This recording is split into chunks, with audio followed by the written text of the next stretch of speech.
श्रीमद् भगवत गीता चर्चा के 5वां भाग में आपका स्वागत है। मनुष्य जीवन में गीता को समझना बहुत जरूरी है। पूरा वीडियो देखें, जिंदगी बदल जाएगी। अध्याय संख्या 1, श्लोक संख्या 9। मूल श्लोक है, अन्ये च बहवः शूरा मदर्थे त्यक्त जीविता है, नाना शस्त्र प्रहरणाः सर्वे युद्ध विशारदा है। हिंदी अनुवाद, इनके अतिरिक्त बहुत से शूरवीर हैं जिन्होंने मेरे लिए अपने जीने की इच्छा का भी त्याग कर दिया है और जो अनेक प्रकार के शस्त्रास्त्रों को चलाने वाले हैं तथा जो सबके सब युद्ध कला में अत्यंत चतुर हैं। मेरे लिए प्राण त्याग करने के लिए तैयार, अनेक प्रकार के शस्त्रास्त्रों से सुसज्जित तथा युद्ध में कुशल और भी अनेक शूरवीर हैं। हिंदी कमेंट्री। एक अत्याचारी तानाशाह का गर्व और दंभ देखो कितना है कि वह कहता है कि इतनी विशाल सेना और उसके प्रमुख वीर मेरे लिए प्राणोत्सर्ग करने के लिए तैयार हैं। महाभारत के सजग अध्येता जानते हैं कि यदि भीष्म पितामह कौरवों की ओर से युद्ध न करते तो कितने लोग वास्तव में दुर्योधन के लिए प्राणदान के लिए तैयार होते।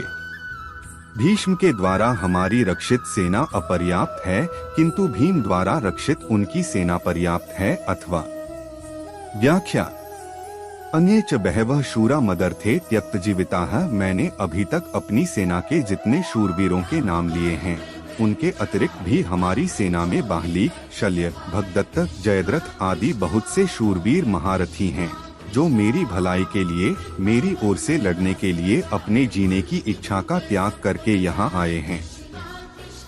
वे मेरी विजय के लिए मर भले ही जाए पर युद्ध से हटेंगे नहीं। उनकी मैं आपके सामने क्या कृतज्ञता प्रकट करूं?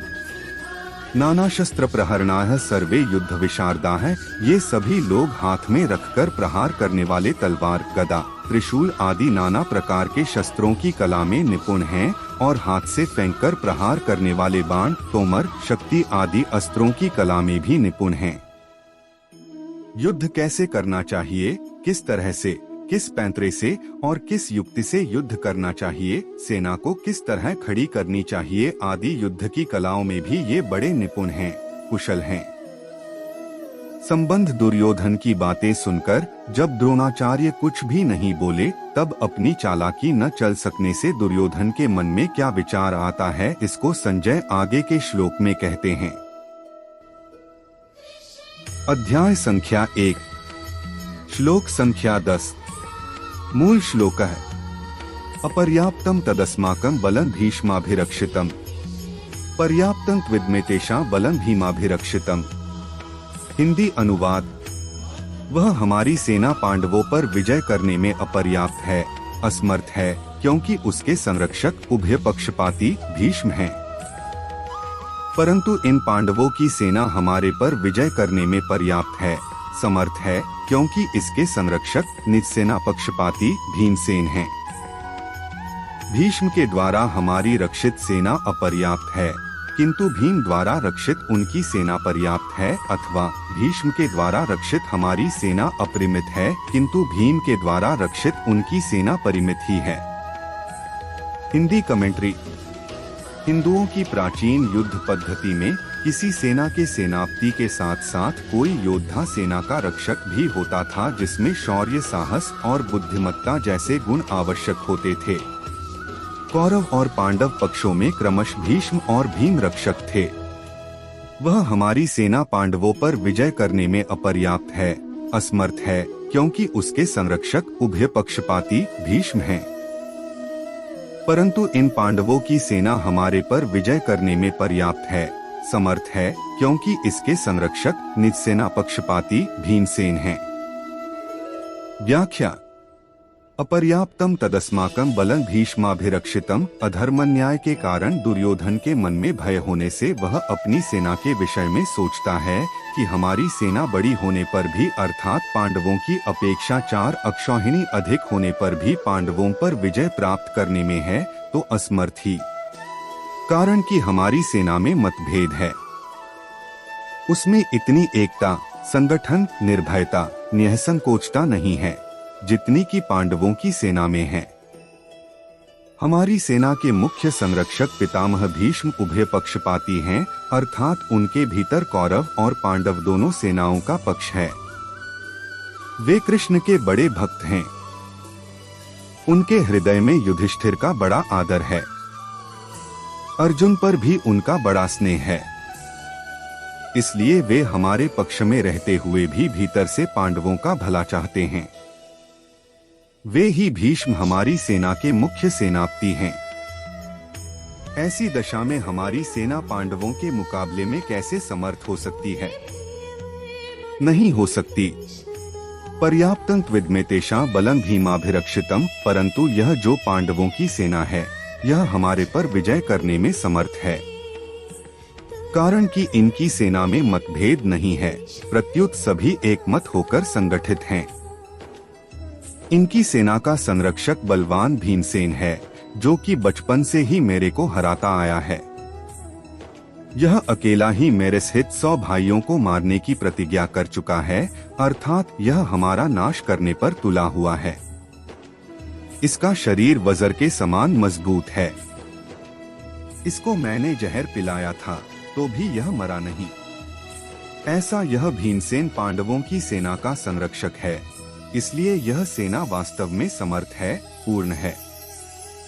यहाँ एक शंका हो सकती है कि दुर्योधन ने अपनी सेना के संरक्षक के लिए भीष्म जी का नाम लिया, जो कि सेनापति के पद पर नियुक्त हैं। परंतु पांडव सेना के संरक्षक के लिए भीमसेन का नाम लिया, जो कि सेनापति नहीं है। इसका समाधान यह है कि दुर्योधन इस समय सेनापतियों की बात नहीं सोच रहा है, किंतु दोनों सेनाओं की शक्ति के विषय में सोच रहा है कि किस सेना की शक्ति अधिक है। दुर्योधन पर आरंभ से ही भीमसेन की शक्ति का, बलवत्ता का अधिक प्रभाव पड़ा हुआ है। अतः वह पांडव सेना के संरक्षक के लिए भीमसेन का ही नाम लेता है। विशेष बात, अर्जुन कौरव सेना को देखकर किसी के पास न जाकर हाथ में धनुष उठाते हैं, पर दुर्योधन पांडव सेना को देखकर द्रोणाचार्य के पास जाता है और उनसे पांडवों की व्यूहरचना युक्त सेना को देखने के लिए कहता है। इससे सिद्ध होता है कि दुर्योधन के हृदय में भय बैठा हुआ है। भीतर में भय होने पर भी वह चालाकी से द्रोणाचार्य को प्रसन्न करना चाहता है, उनको पांडवों के विरुद्ध उकसाना चाहता है। कारण कि दुर्योधन के हृदय में अधर्म है, अन्याय है, पाप है। अन्यायी पापी व्यक्ति कभी निर्भय और सुख शांति से नहीं रह सकता, यह नियम है। परंतु अर्जुन के भीतर धर्म है, न्याय है। इसलिए अर्जुन के भीतर अपना स्वार्थ सिद्ध करने के लिए चालाकी नहीं है, भय नहीं है, किंतु उत्साह है, वीरता है। तभी तो वे वीरता में आकर सेना निरीक्षण करने के लिए भगवान को आज्ञा देते हैं कि हे अच्युत, दोनों सेनाओं के मध्य में मेरे रथ को खड़ा कर दीजिए। 21। इसका तात्पर्य है कि जिसके भीतर नाशवान धन संपत्ति आदि का आश्रय है, आदर है, और जिसके भीतर अधर्म है, अन्याय है, दुर्भाव है, उसके भीतर वास्तविक बल नहीं होता। वह भीतर से खोखला होता है और वह कभी निर्भय नहीं होता। परंतु जिसके भीतर अपने धर्म का पालन है और भगवान का आश्रय है, वह कभी भयभीत नहीं होता। उसका बल सच्चा होता है। वह सदा निश्चिंत और निर्भय रहता है। अतः अपना कल्याण चाहने वाले साधकों को अधर्म, अन्याय आदि का सर्वथा त्याग करके और एकमात्र भगवान का आश्रय लेकर भगवत प्रीत्यर्थ अपने धर्म का अनुष्ठान करना चाहिए। भौतिक संपत्ति को महत्व देकर और संयोगजन्य सुख के प्रलोभन में फंसकर कभी अधर्म का आश्रय नहीं लेना चाहिए, क्योंकि इन दोनों से मनुष्य का कभी हित नहीं होता, प्रत्युत अहित ही होता है। संबंध अब दुर्योधन पितामह भीष्म को प्रसन्न करने के लिए अपनी सेना के सभी महारथियों से कहता है। आज का सत्र यहीं समाप्त होता है। श्री कृष्ण के साथ रहो। जय श्री कृष्ण।